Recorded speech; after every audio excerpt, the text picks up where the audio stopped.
Bonjour à tous, aujourd'hui nous nous retrouvons pour une nouvelle capsule méthodologique sur comment construire un schéma emboîté.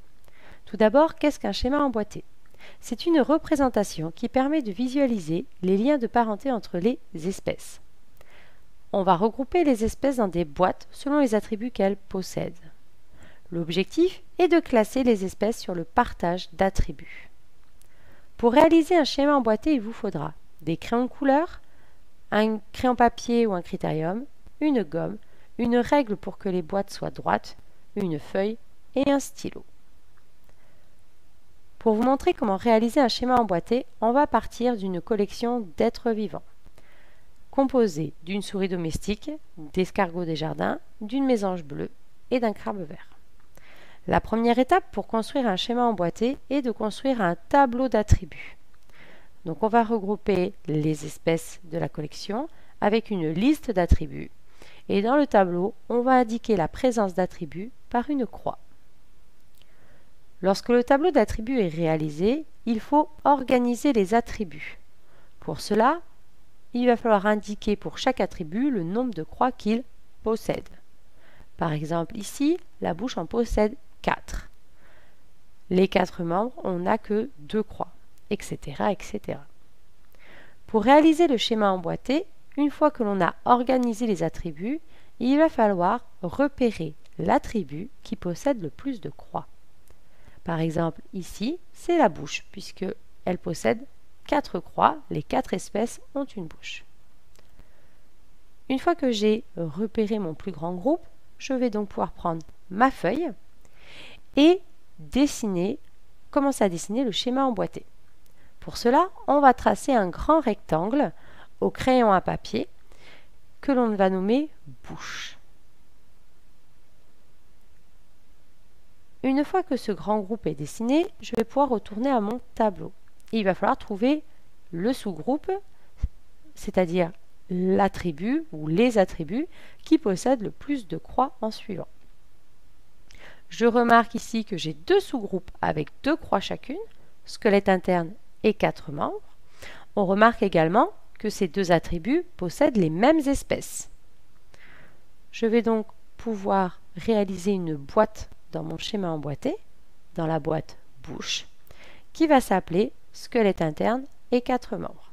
Là, je peux regrouper les 2 attributs dans une même boîte puisqu'ils possèdent le même nombre de croix. Une fois que ce sous-groupe est dessiné, je retourne à mon tableau. Et là, je vois que tous les autres attributs possèdent une seule croix. Je vais donc essayer de repérer si certains attributs possèdent la même espèce. On remarque ici que le squelette externe, les pattes articulées et 2 paires d'antennes possèdent la même espèce. Je vais donc pouvoir dessiner dans ma boîte bouche une nouvelle boîte que je vais appeler squelette interne, pattes articulées et 2 paires d'antennes. Une fois ce sous-groupe réalisé, je vais donc continuer de regarder mon tableau et je remarque que j'ai 2 nouveaux attributs qui possèdent la même espèce, corps mou et coquille. Donc je vais reprendre mon schéma emboîté, je vais retracer un sous-groupe que je vais appeler corps mou et coquille. Ce sous-groupe va se retrouver dans la boîte bouche puisque l'espèce n'a que cet attribut-là en plus. Une fois que j'ai tracé ce sous-groupe, il va me rester 2 attributs à placer, l'attribut poil et l'attribut plume. On va commencer par l'attribut poil, puisque je remarque qu'il est différent de l'attribut plume parce qu'il ne possède pas la même espèce. Ce groupe poil, je vais le mettre dans squelette interne et 4 membres, puisqu'il a également ces attributs-là. Et je n'oublie pas de le noter poil. Et il me reste le sous-groupe plume. Ce sous-groupe, je vais également le placer dans squelette interne et 4 membres, puisque l'individu qui a des plumes a également ces attributs. Donc vous voyez ici, l'objectif, c'est de replacer les boîtes selon les attributs que possèdent les espèces. Un attribut, et donc sa boîte, ne doit être présente qu'une seule fois dans le schéma emboîté. je vous conseille de tracer les boîtes tout d'abord au crayon papier avec votre règle. Et une fois que les boîtes sont faites, vous allez pouvoir passer le contour au crayon de couleur ou au feutre si vous n'en avez pas, afin de pouvoir mieux les visualiser. Évitez de les colorier puisque vous allez perdre un peu de temps et à l'intérieur, on va indiquer le nom des espèces. Une fois que l'on a dessiné le schéma emboîté, l'objectif va être de replacer chaque espèce dans le plus petit groupe dans lequel elle se retrouve. Je vais donc reprendre le tableau. On voit ici, pour la souris domestique, qu'elle possède une bouche, un squelette interne, 4 membres et des poils.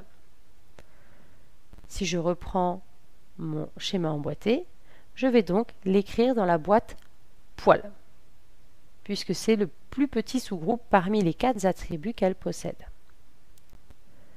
La mésange, elle a une bouche, un squelette interne, 4 membres et des plumes. Si je reprends mon schéma emboîté, je vais l'écrire dans la boîte plumes, puisqu'on voit qu'elle a une bouche, squelette interne et 4 membres, et des plumes. Le plus petit groupe, c'est le plume.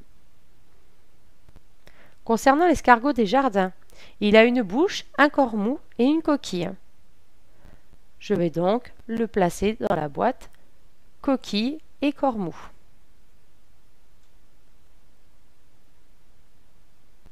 Le crabe vert possède une bouche, un squelette externe, des pattes articulées et 2 paires d'antennes. Je vais donc pouvoir le replacer dans la boîte orange qui correspond aux 3 attributs, squelette interne, pattes articulées et 2 paires d'antennes. Une fois que l'on a replacé les espèces dans leur groupe, il faut penser à mettre un titre. Par exemple, ici, schéma emboîté de 4 espèces animales. Je vous rappelle, un titre doit indiquer ce que vous avez fait, donc ici un schéma emboîté, et on complète avec ce qu'on a mis dedans. Ici, on a rajouté 4 espèces animales. Lors des exercices, on vous demandera de trouver des liens de parenté entre différentes espèces. Par exemple, ici, on va vous demander de trouver l'espèce qui est la plus proche de la souris domestique. Si l'on regarde le schéma emboîté, on voit que la souris domestique est seule dans la boîte poils. Donc on ne peut pas savoir qui est la plus proche. On va donc regarder au groupe au-dessus. Le groupe au-dessus est squelette interne et 4 membres. L'espèce qui va partager cet attribut avec la souris domestique est la mésange bleue. Du coup, l'espèce la plus proche de la souris dans cet exemple, c'est la mésange bleue puisqu'elle partage un squelette interne et 4 membres. Lorsqu'on rédige la réponse de façon argumentée, on obtient donc: je vois que la souris domestique est dans la boîte squelette interne et 4 membres comme la mésange bleue. Elle partage donc ses attributs. Or, plus des espèces partagent des attributs en commun, plus elles sont proches. J'en déduis que la souris domestique est la plus proche parente de la mésange bleue. Voilà pour cette vidéo, j'espère qu'elle est claire. Si toutefois vous avez des questions, n'hésitez pas à venir m'en parler. À bientôt!